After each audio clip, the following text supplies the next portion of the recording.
உலகெங்கிலும் வாழ ரோஜா தமிழ் டிவி நேயர்களே, உங்கள் அனைவருக்கும் என் பணிவான வணக்கங்கள். இன்றைக்கு நம்ம ஜோதிடர் பம்மல் MS சிவகுமார் அவர்களை சந்திக்க வந்திருக்கோம். வணக்கம் மேடம். உங்களுக்கு வாழ்வியல் சார்ந்து, ஜோதிடம் சார்ந்து, ஆன்மீகம் சார்ந்து ஏதாவது கேள்வி இருக்குங்களா? சாமி சிலைகளை வீட்டில் வைத்து வழிபடுவது சிறந்ததா தவறா?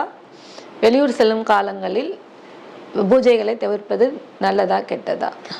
மேடம், வீட்டில் சாமி சிலைகளை வச்சு வணங்குவது என்பது சிறப்பல்ல. காரணம், சிலைகளை விக்கிரகமாக மாற்றி மூலவர் ஸ்தானத்தில் 6 கால பூஜையாக நம்மளுக்கு அதை பண்ணுறாங்க. அந்த காலத்தில் பண்ணிட்டு இருந்தாங்க. இப்போ இந்த 6 கால பூஜை கிடையாது. அதுக்குன்னு ஒரு இறைத்தன்மை இருக்குது. அபிஷேகம், அர்ச்சனை, ஆராதனை, மந்திர உச்சாடனம், செம்பு தகடு இதெல்லாம் வச்சு தான் அந்த சிலையை விக்கிரகமாக ஆக்குறாங்க. அதை நம்ம சர்வசாதாரணமாக எடுத்துகிட்டு வீட்டில் வச்சுக்கிட்டு பல சிந்தனையோட அங்கேயே நம்ம கணவன் மனைவி உறவில் சண்டை போடுறது, வாக்குவாதம் பண்ணுறது, பணத்தை பற்றி பேசுறது, இதெல்லாம் பண்ணிக்கிட்டே பல சிந்தனைகளோட, பல ஆயிரம் சிந்தனைகளோட இறைவனை நம்ம அர்ச்சனை பண்ணுவோம், அபிஷேகம் பண்ணுவோம். இது இல்லாமல் நம்மளால் அதை கண்டினியூட்டியாகவும் பண்ண முடியாது. அப்போ கோயில்ன்றது அந்த பிரமிடு, தாமிர கலசம், நவதானியங்கள், மந்திர உச்சாடனங்கள் எல்லாமே அது ஆதம விதிப்படி நடக்குது இல்லையா? இதை நம்ம வீட்டில் பண்ண முடியுமா? அதனால தான் நம்ம ஃபோட்டோ வச்சு விளக்கேற்றி கும்பிட்றோம். அதனால் சிலைகளை வீட்டில் வைக்கக்கூடாது. இன்னொன்று, நீங்களே சொல்லிட்டீங்க, நீங்கள் திடீர்னு ஊருக்கு போயிட்டீங்கன்னா அந்த 1 மாதம் என்ன ஆகுறது? இப்போ கோயிலை நல்லா வச்சு நம்ம இழுத்து மூடிட்டு போக முடியுமா? ஒரு பூசாரி இல்லைன்னா இன்னொரு பூசாரி வச்சு பண்ணுறோம் இல்லையா?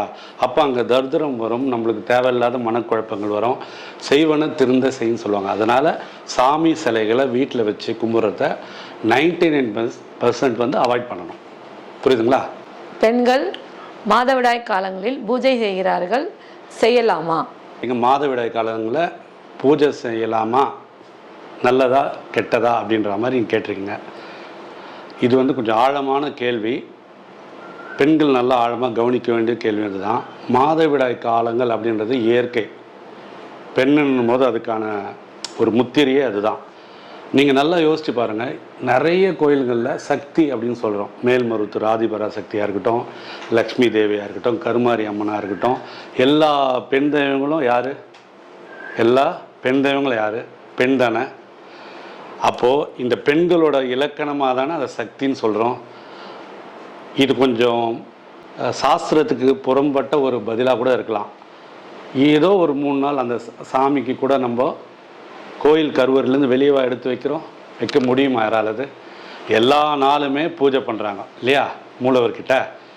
அப்போது இது ஒரு ஆழமாக சிந்திச்சு பாருங்கள். சக்தின்னு ஏன் சொல்லணும்? பெண் ஒரு மகா சக்தி, ஆவதும் பெண்ணாலே அழிவதும் பெண்ணாலே.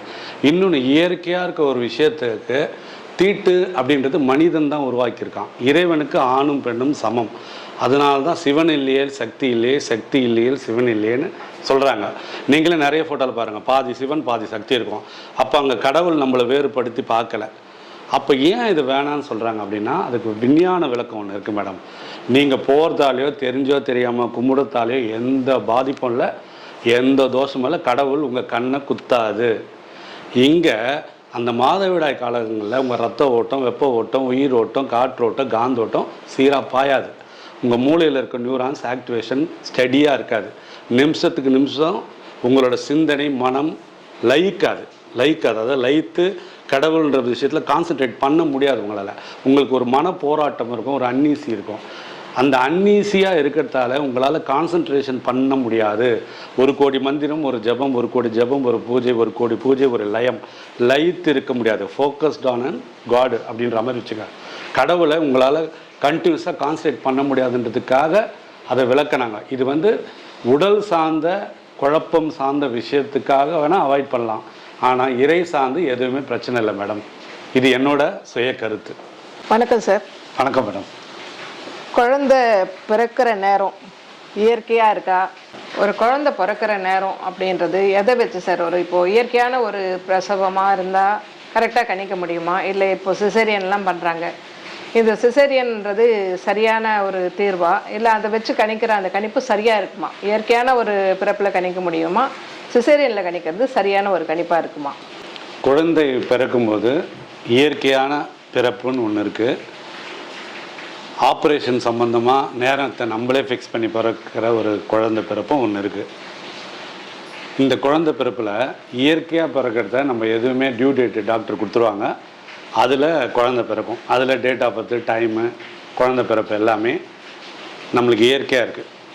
இன்னொரு கேள்வி உங்களுக்கு என்னென்னா, இந்த ஆப்ரேஷன் பண்ணுறதை நீங்கள் கேட்கல. அந்த ஆப்ரேஷன் வரும்போது அதுக்கு நம்மளே நேரம் காலம் ஃபிக்ஸ் பண்ணி அதில் சிறந்த ஜாதகமாக அமைச்சு பிறக்க வைக்கிறது அது வந்து நல்லதா கெட்டதான்னு கேட்குறீங்க. இதில் ஒரு தெய்வ ரகசியம் ஒன்று இருக்குது.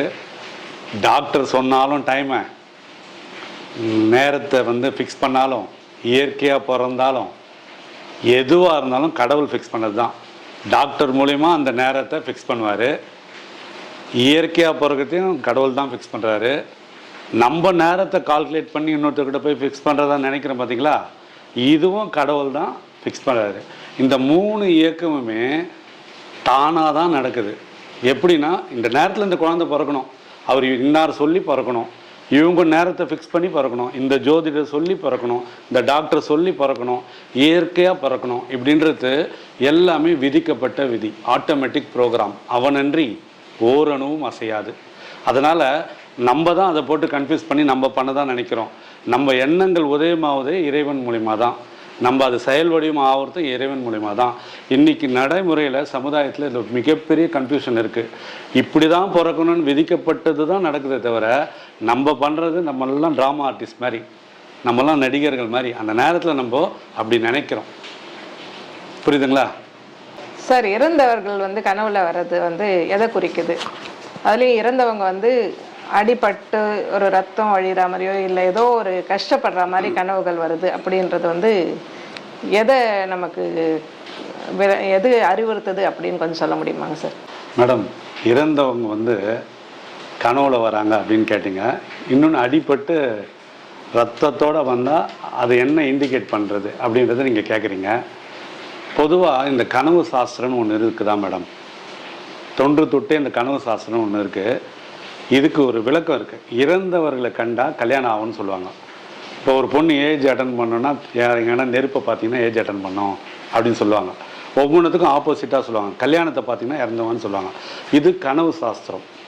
ஆனால் உளவியல் சார்ந்து, விஞ்ஞானம் சார்ந்து கனவு ஏன் வருது அப்படின்னு பார்த்தீங்கன்னா, இப்போ உங்கள் வீட்டிலேயே வயசானவங்க யாரோ இறந்துட்டாங்கன்னு வச்சுங்களேன், அந்த நினைவலைகள், அந்த தாக்கம், அந்த கவலை, அந்த வலி வேதனை உங்கள் ஆழ்மனதில் பதிஞ்சுது. அந்த தாக்கமாக அடிக்கடி உங்கள் கொள்ளு பாட்டி இறந்துட்டாங்கன்னு வச்சுங்களேன், அவங்க தான் உங்களுக்கு உயிர். அவங்கள அடிக்கடி நீங்கள் டெய்லியே 2 தடவை 3 தடவை மிஸ் பண்ணுவீங்க. இது நினைவலைகள் தூக்கத்தில் வரும்போதும் வரும். ஏன்னா அந்த ஆழ்மனத்துலேருந்து எது வேணால் வரலாம். நீங்கள் சின்ன வயசில் 3 வயசுலேருந்து இது ரெக்கார்ட் ஆகுது. நீங்கள் பார்த்தது, பேசுனது, சாப்பிட்டது, தூங்குனது, பழகுனது 3 வயசுலேருந்து எல்லாமே ஆழ் மனசில் ஒரு சிடி மாதிரி ரெக்கார்ட் ஆகிருக்கு.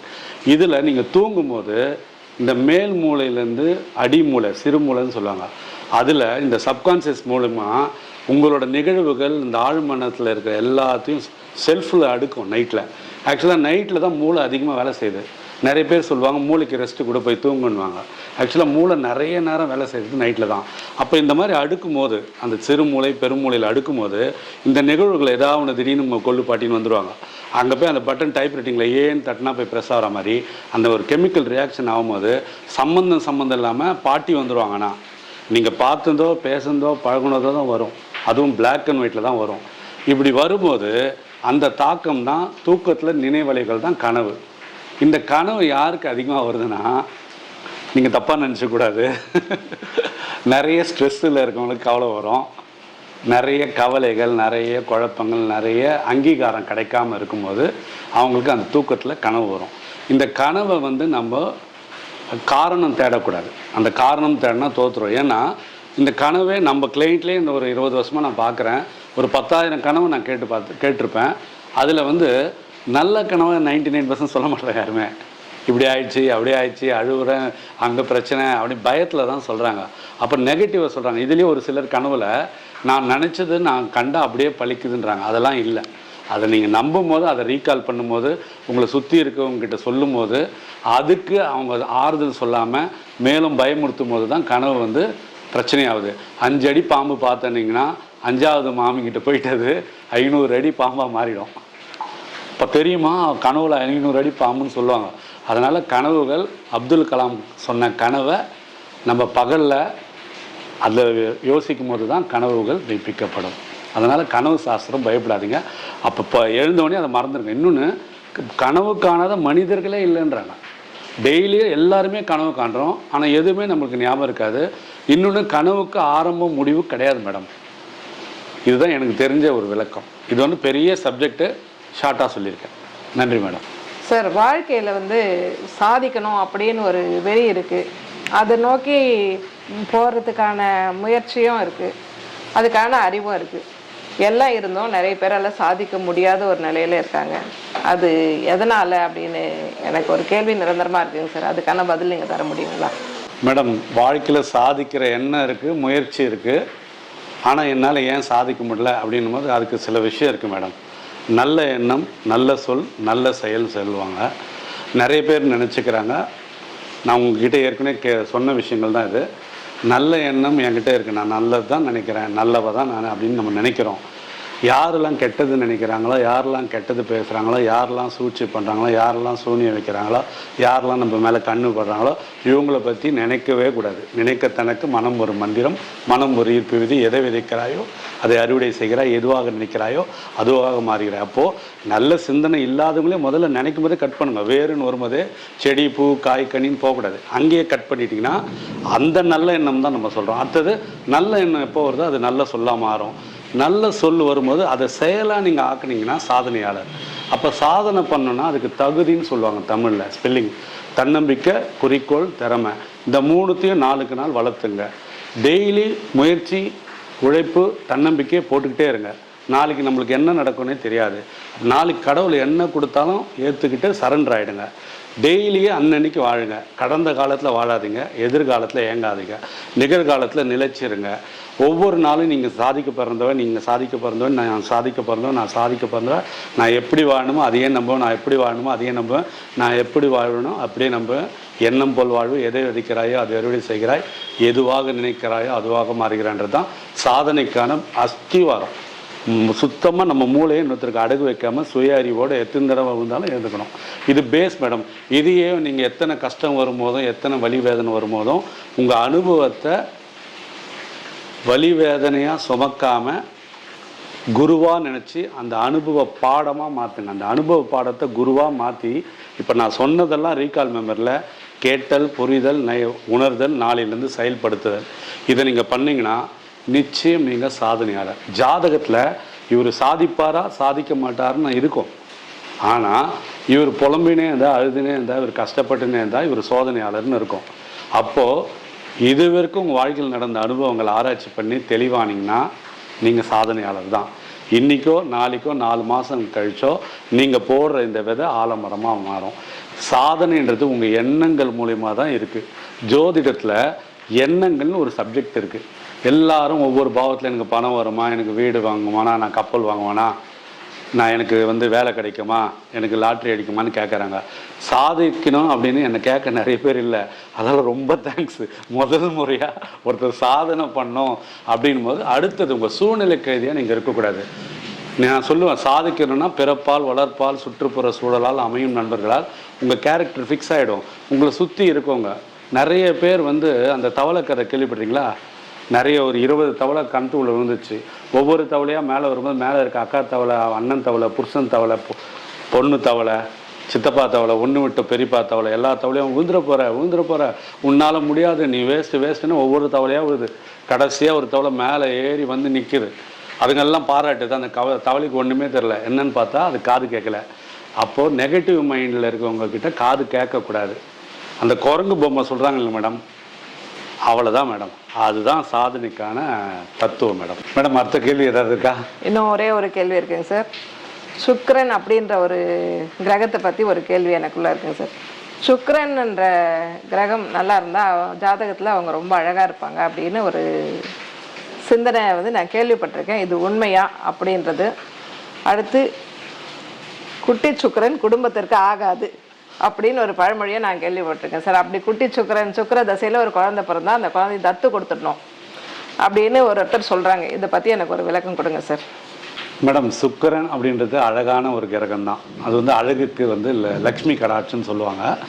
அது வெள்ளை கலர். அதனால் சுக்கிரன் ஆதிக்கத்தில் இருக்கவங்க வெள்ளை கலரில் இருப்பாங்க, அழகாக இருப்பாங்கன்னு சொல்கிறாங்க. ஆனால் இப்போ நம்ம வெஸ்ட் இண்டீஸ் போகிறோம், அங்கேயே எல்லார் ஜாதத்துலையும் சுக்கிரன் இருக்கும்ல, அப்போது அங்கே வெள்ளை கலர் எங்கே இருக்குது? அப்போது சுக்கிரன்றது அட்ராக்டிவ் ஒன்று, அடுத்தவங்க பார்வைக்கு ஏற்ற மாதிரி மாறுது, ரசனை. ஒரு சிலர் பாருங்கள், பொண்ணு அழகாக இருப்பாங்க, நல்லாவே இருக்க மாட்டான் பையன், அந்த பொண்ணுக்கு அவங்க அழகு.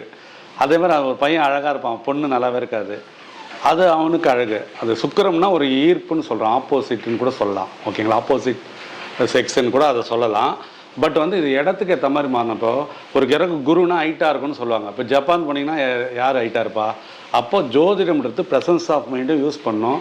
அந்த காலம் சூழல்னு சொல்லுவாங்க, காலச்சக்கரம் இடத்துக்கு ஏற்ற மாதிரி தன்மை மாறுது. ஜப்பானில் இருக்கவங்க எல்லாம் ஒரே மாதிரி. ஒரு இந்தியாவை பார்த்தீங்கன்னா வெளிநாட்டில் இருக்கவங்க இந்தியன்ஸ் கண்டுபிடிச்சிடுவாங்க, நம்ம வெஸ்ட் இண்டீஸ் பார்த்தா கண்டுபிடிச்சிடும், நியூசிலாண்டு பார்த்தா அவங்க பிளேயர்ஸ்லாம் வேறு மாதிரி இருக்காங்க. புரியுதுங்களா? அப்போ ஒவ்வொன்றுத்துக்கும் ஒரு இது இருக்குது. ஆனால் சுக்கிரன்றது அழகு, இடம் பொருள் எவ்வளோன்னு சொல்லுவாங்க மேடம். அடுத்த கேள்வி ரொம்ப அதுலேயே ஒரு இன்னொரு விஷயம் வச்சுருக்கீங்க. குட்டி சுக்கிரன் நல்லதில்லை குடும்பத்துக்கு, சுக்கிரதசையில் பொறுத்தவரை தத்து கொடுக்கலாம் மேடம். தத்து யாராலையும் கொடுக்க முடியாது மேடம். கடவுளை ஏமாற்ற முடியுமா? உண்மையிலேயே நீங்கள் கடவுளுக்கு தத்து கொடுத்தீங்கன்னா, இப்போ உதாரணத்துக்கு பெருமாளுக்கு தத்து கொடுக்குறேன்னு வச்சுங்களேன், அப்போ அந்த குழந்தை இப்போ கோயிலில் தானே வளரணும். நம்ம இங்கேருந்து அமெரிக்கா அமைச்சாலோ ஆஸ்திரேலியா அமைச்சாலோ அம்ஜிக்கர் அமைச்சாலோ தத்து கிடையாது. ஏன்னா நம்ம சிந்தனையில் நம்ம பையன்னா பையனே இருக்கோம், பையனுக்கு அம்மானு இருக்கும். அப்போ கடவுளை நம்மளால் ஏமாற்ற முடியாது. தத்து கொடுக்கறது ஒரு ஆறுதலுக்காக பண்ணுறது, சாஸ்திரனுக்காக பண்ணுறது தவிர நிதர்சன உண்மை. கடவுள் வந்து ஒருத்தர் பிறக்க வச்சுட்டாருன்னா நீங்கள் எங்கேயும் ஓடவும் முடியாது, ஒளியவும் முடியாது. பிக் பாஸ் மாதிரி கடவுள் வாட்ச் பண்ணிகிட்டே இருக்காரு. தத்து கொடுக்கறதால எந்த பலனும் இல்லை. ஏன்னா உங்கள் எண்ணங்களில் உங்கள் குழந்தை இருக்கும், உங்கள் குழந்தையோட எண்ணங்களில் அம்மா இருக்கும். அப்போது நம்ம அந்த காலத்தில் தத்து கொடுக்கும்போது கோயிலில் போய் விட்டுருவாங்க. இப்போ நம்ம கோழியெல்லாம் நேர்த்தி விட்றோம்ல கோயிலெலாம், அந்த மாதிரி தான் அந்த காலத்தில் தத்து கொடுத்தாங்க. இங்கேயே இருப்பாங்களாம், நம்மளை பார்க்க மாட்டாங்களாம், 10 தெரு தள்ளி இருப்பாங்களான்னா அவங்கவுங்க பிறக்கும் போது தசா புத்தி அந்தரம் சூட்சமோ விதி எல்லாம் ஃபிக்ஸட் மேடம். எங்கே போனாலும் உங்கள் பசங்க தான், எங்கே போனாலும் அம்மா தான். ஆனால் சுக்கிர தசையாக இருந்தாலும் எதுவாக இருந்தாலும் அவங்கவுங்க தசைக்கு ஏற்ற மாதிரி கொடுப்புன்னு இருக்கும், விதி இருக்கும் மேடம். நன்றி. இதுவரை நீங்கள் பார்த்த இந்த நிகழ்ச்சி உங்களுக்கு பிடிச்சிருக்கும் அப்படின்னு நினைக்கிறோம். இது மாதிரி பல சுவாரஸ்யமான நிகழ்ச்சி உங்களை வந்து சென்றடைய நீங்கள் செய்ய வேண்டியது ஒன்றே ஒன்று தான். ரோஜா தமிழ் டிவியை லைக் பண்ணுங்கள், ஷேர் பண்ணுங்கள், கமெண்ட் பண்ணுங்கள், சப்ஸ்கிரைப் பண்ண மறந்துடாதீங்க. அது மட்டும் இல்லாமல் எங்களோட செய்திகள் உங்களை வந்து உடனுக்குடன் வந்து அடைய நீங்கள் செய்ய வேண்டியது ஒன்றே ஒன்று தான், பெல் பட்டனை கிளிக் பண்ண மறந்துடாதீங்க.